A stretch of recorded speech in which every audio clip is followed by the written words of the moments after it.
The Holiday Battle Line Bake-Off was held for the first time this year. Culinary teams from both Porter High School and New Caney High School put their kitchen mastery and creativity to the test in gingerbread. For the Spartan team, a holiday beach house, complete with frosted mini-wheat shingles and Triscuits, gave the look of bamboo walls and a thatched roof, while other candies were given the job to decorate and populate those relaxing for the holidays.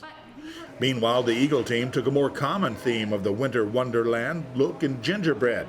Their team made several houses and sent the one they liked the most to the finals.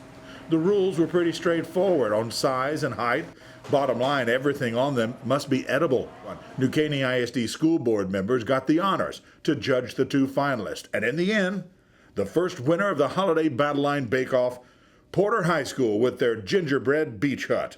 By the way, the trophy was also made by Porter students who have mastered 3D printing in their class.